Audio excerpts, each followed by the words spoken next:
കെട്ടുകണക്കിന് പണം കണ്ടെത്തിയതിനെ തുടർന്ന് വിവാദത്തിലായ ഡൽഹി ഹൈക്കോടതി ജഡ്ജി യശ്വന്ത് വർമ്മയുടെ വസതിയാണിത്. ഡൽഹി തുഗ്ലക് ക്രസന്റ് റോഡിലെ 30-ാം നമ്പർ വസതി. ഈ വസതിയിൽ നിന്നാണ് ഇക്കഴിഞ്ഞ മാർച്ച് 14-ന് കെട്ടുകണക്കിന് പണം കണ്ടെത്തിയതെന്ന വാർത്തകൾ പുറത്തു വരുന്നത്. ഇത് സംബന്ധിച്ചുള്ള ദൃശ്യങ്ങളാണ് കഴിഞ്ഞ ദിവസം സുപ്രീം കോടതി പുറത്തുവിട്ടത്. മാർച്ച് 14-ന് ജസ്റ്റിസ് യശ്വന്ത് വർമ്മയും ഭാര്യയും ഭോപ്പാൽ സന്ദർശനത്തിലായിരുന്നു. രാത്രി ഏതാണ്ട് 10:30-ക്ക് ശേഷമാണ് ഈ വീട്ടിൻ്റെ വലതുഭാഗത്തുള്ള ഔട്ട് ഹൗസിൽ ഒരു തീപിടുത്തമുണ്ടായത്.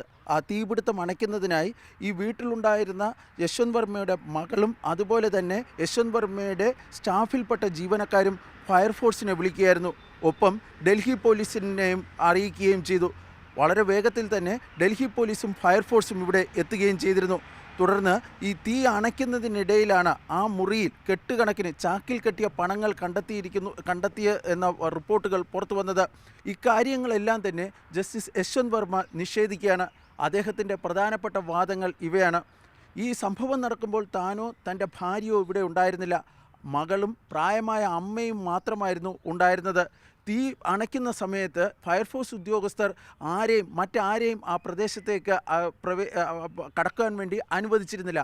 തീ അണച്ചതിന് ശേഷം പുറത്തു പോകുമ്പോൾ തൻ്റെ മകൾക്കോ അല്ലെങ്കിൽ തൻ്റെ ജീവനക്കാർക്കോ ആർക്കും തന്നെ ഈ മുറിയിൽ ഈ പണം ഉണ്ടായിരുന്നു എന്നതിനെ സംബന്ധിച്ചുള്ള യാതൊരു വിവരവും കൈമാറിയിരുന്നില്ല എന്നാണ് അവർ പറയുന്നത്.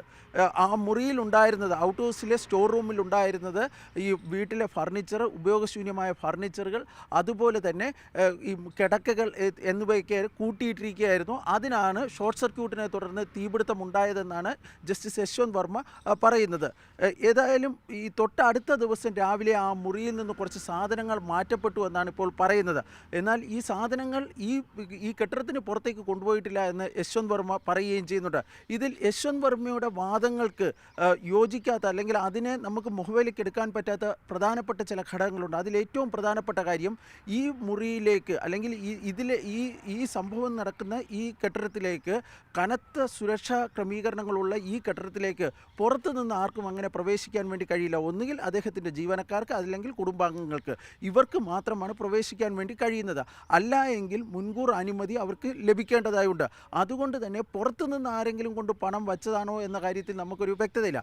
രണ്ടാമതായി ഈ യശ്വന്ത് വർമ്മ പറയുന്നത് ഈ മുറിയിൽ നിന്ന് പണം കണ്ടെത്തി എന്നതിനെ സംബന്ധിച്ചുള്ള തെളിവുകളില്ല എന്നതാണ്. പക്ഷേ ഡൽഹി പോലീസ് മേധാവി സഞ്ജയ് അറോറ സുപ്രീം കോടതി ചീഫ് ജസ്റ്റിസിന് ഈ സമയം, അതായത് തീ അണയ്ക്കുന്ന സമയത്തുണ്ടായിരുന്ന ദൃശ്യങ്ങളും മറ്റും കൈമാറിയിട്ടുണ്ട്. അത് സുപ്രീം കോടതി പുറത്തുവിട്ടതോടുകൂടി അതൊക്കെ നമുക്ക് കാണാൻ വേണ്ടി കഴിയുകയും ചെയ്യുന്നുണ്ട്. യശ്വന്ത് വർമ്മയുടെ മറ്റൊരു പ്രധാനപ്പെട്ട ആരോപണം തനിക്കെതിരെ ഗൂഢാലോചന നടക്കുന്നു എന്നതാണ്. ആ ഗൂഢാലോചന ഇപ്പോൾ ആരംഭിച്ചതല്ല. 2024 ഡിസംബറിൽ സമൂഹ മാധ്യമങ്ങളിൽ തനിക്കെതിരെ വലിയ ക്യാമ്പയിനുകൾ നടന്നിരുന്നു. അത് തൻ്റെ ഇമേജ് നശിപ്പിക്കുന്നതിന് വേണ്ടിയാണ് ആ ക്യാമ്പയിൻ നടന്നിരുന്നത്. അതിൻ്റെ ഭാഗമായിട്ടാണ് ഇപ്പോൾ ഇത് കണ്ടെത്തിയത്, അല്ലെങ്കിൽ ഈ സംഭവം എന്നാണ് യശ്വന്ത് വർമ്മ പറയുന്നത്. ഏതായാലും ഇതിൻ്റെ സത്യസ്ഥിതി പുറത്തു വരേണ്ടതായുണ്ട്. സുപ്രീം കോടതി ചീഫ് ജസ്റ്റിസ് 3-അംഗ അന്വേഷണ സമിതിക്ക് രൂപം നൽകിയിട്ടുണ്ട്. ആ സമിതിയുടെ അന്വേഷണത്തിന് കാലാവധി നിശ്ചയിച്ചിട്ടില്ല. അവരുടെ റിപ്പോർട്ട് വരുമ്പോൾ മാത്രമാണ് ഇതിൻ്റെ സത്യാവസ്ഥ സംബന്ധിച്ച് കൃത്യമായ ഒരു വിവരം പുറത്തു വരിക.